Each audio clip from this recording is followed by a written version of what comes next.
Shifting gears to AI, Peter was here earlier and he was talking about how so far the only company to really make money off AI is NVIDIA with the chips. Do you have a sense yet of where you think the big applications will be from AI? Is it going to be in enabling self-driving? Is it going to be enabling robots? Is it transforming industries? I mean, it's still, I think, early in terms of where the big business impact is going to be. Do you have a sense yet?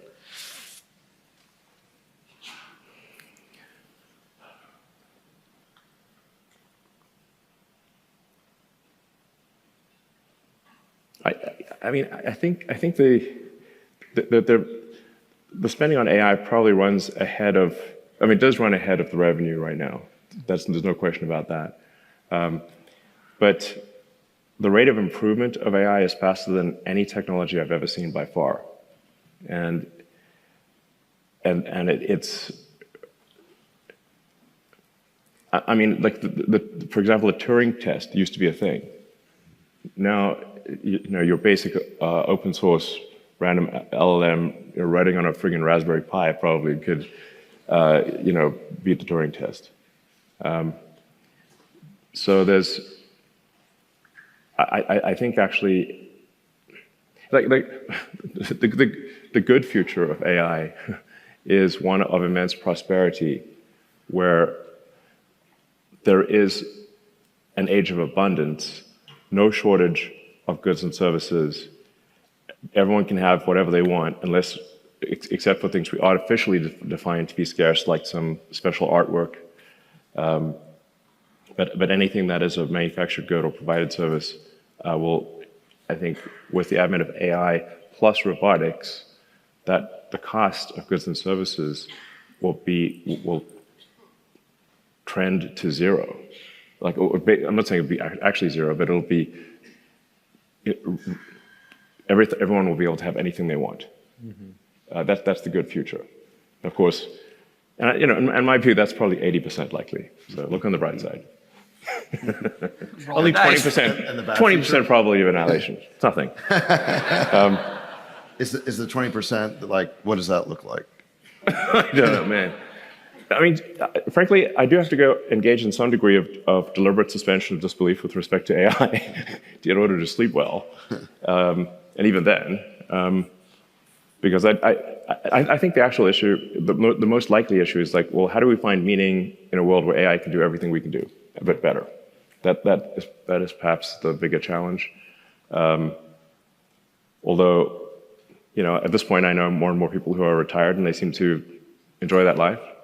So, but I think that maybe there'll be some crisis of meaning, because the computer can do everything you can do, but better. So maybe that'll be a challenge. But really, you need the sort of end effectors. You need the autonomous cars, and you need the sort of humanoid robots or general purpose robots. But once you have general purpose humanoid robots and autonomous vehicles, you can build anything. And there's, I think that there's no actual limit to the size of the economy. There's obviously, the mass of Earth, like that will be one limit. But the economy is really just the average productivity per person times number of people. That's the economy. And if you've got humanoid robots that can do, where there's no real limit on the number of humanoid robots, and they can operate very intelligently, then there's no actual limit to the economy. There's no meaningful limit to the economy. You guys just turned on Colossus, which is like the largest private compute cluster, I guess, of GPUs anywhere. Is that right? It's the most powerful supercomputer of any kind. Which sort of speaks to what David said and kind of what Peter said, which is a lot of the kind of economic value so far of AI has entirely gone to NVIDIA.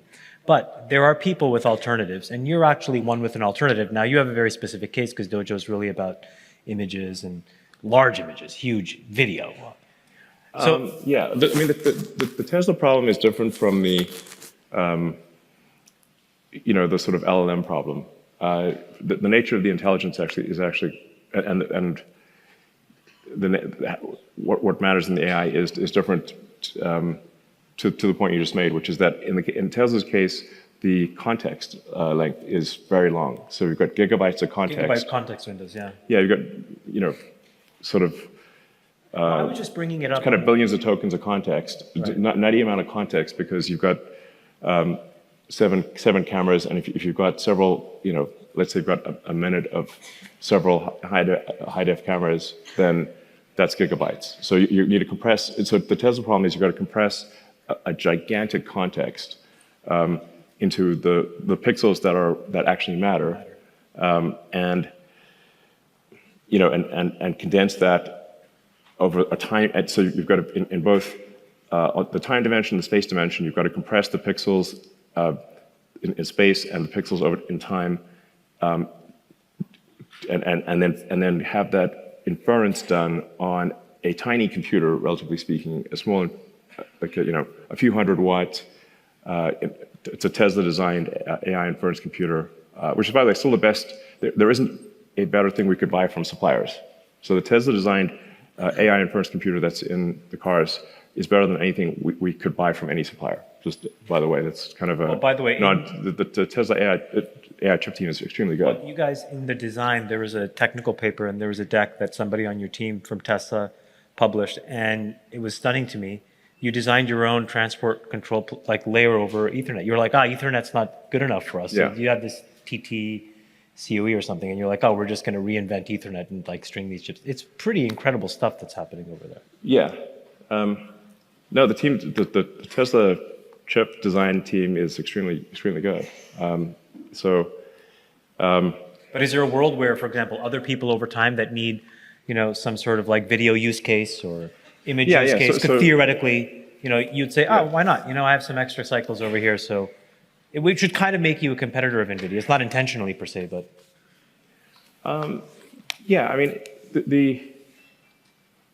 there's training and inference, and we do have those two projects at Tesla. We've got Dojo, which is the training computer, and then our inference chip, which is in every car, inference computer. So, and Dojo, we've only had Dojo 1. Dojo 2 is, we should have Dojo 2 in volume towards the end of next year. And that will be, we think, sort of comparable to sort of a B200 type system, a training system. So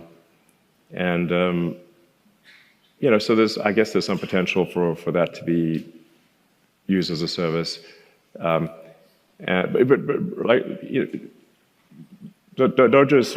is just kind of like, I mean, I guess I have some improved confidence in Dojo,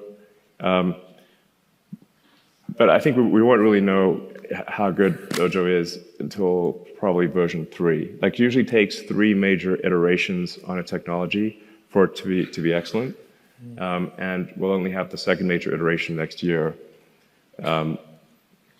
The 3rd iteration, I don't know, maybe late, 26 or something like that. How's the Optimus project going? I remember when we talked last, and you said this publicly, that it's in doing some light testing inside the factory. Yeah. So it's actually being useful. What's the build of materials, and when, for something like that at scale? So when you start making it like you're making the Model 3 now, and there's 1 million of them coming off the factory line, what would they cost? $20,000, $30,000, $40,000, you think? Yeah, I've discovered that really that, anything made in sufficient volume will asymptotically approach the cost of its materials. So now some things are constrained by the cost of intellectual property and paying for patents and stuff. So a lot of what's in a chip is paying royalties and depreciation of the chip fab. So, but the actual marginal cost of the chips is very low. So Optimus, it obviously is a humanoid robot. It weighs much less and is much smaller than a car. So you could expect that in high volume, and I'd say that you also probably need three production versions of Optimus. So you need to refine the design at least three major times, and then you need to scale production to sort of the million unit plus per year level.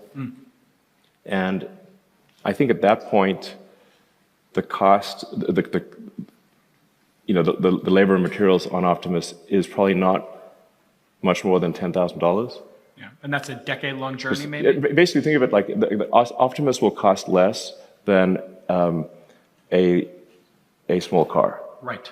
So at scale volume with three major iterations of technology, and so if a small car, costs $25,000, it's probably like I don't know, $20,000 for an Optimus, for a humanoid robot that can be your buddy, like a combination of R2D2 and C3PO, but better. Yeah. I mean, And honestly, I think people are going to get really attached to their humanoid robot because, I mean, like you look at you watch Star Wars and it's like R2D2 and C3PO. I love those guys. yeah. They're awesome. And their personality and all R2 could do is just beep at you. Right. and couldn't speak English. You need C3PO to translate the beeps. So you're in year 2 of that. If you did 2 or 3 years per iteration or something, it's a decade-long journey for this to hit some sort of scale. And I would say major iterations are less than 2 years. So okay.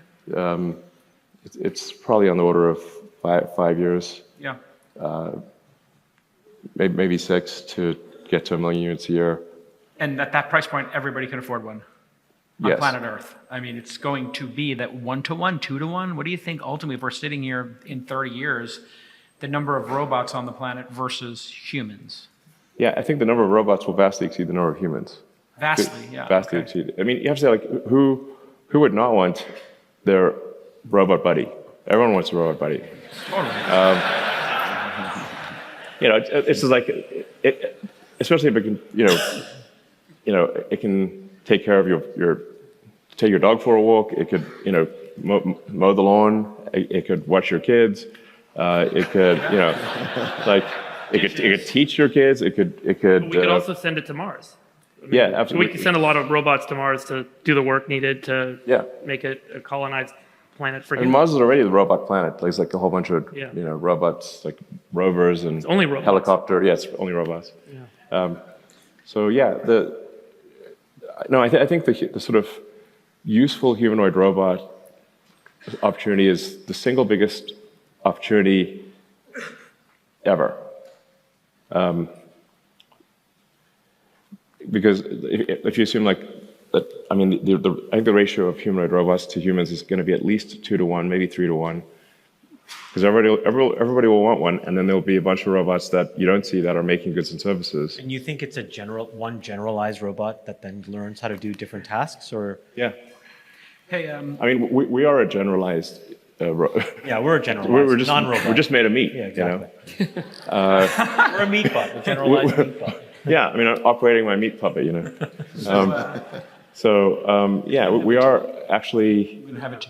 And by the way, it turns out, like, as we're designing Optimus, we sort of learn more and more about why humans are shaped the way they're shaped, and why we have 5 fingers and why your little finger is smaller than your index finger. Obviously why you have opposable thumbs, but also why, for example, the major muscles that operate your hand are actually in your forearm, and your fingers are primarily operated like the muscles that actuate your fingers are located. The vast majority of your finger strength is actually coming from your forearm, and your fingers are being operated by tendons, little strings. And so the current version of the Optimus hand has the actuators in the hand and has only 11 degrees of freedom. So it doesn't have all the degrees of freedom of human hand, which has, depending on how you count it, roughly 25 degrees of freedom. Right. And it's also like not strong enough in certain ways because the actuators have to fit in the hand. So the next generation Optimus hand, which we have in prototype form, the actuators have moved to the forearm, just like a human, and they operate the fingers through cables, just like a human hand. And then the next generation hand has 22 degrees of freedom, which we think is enough to do almost anything that a human can do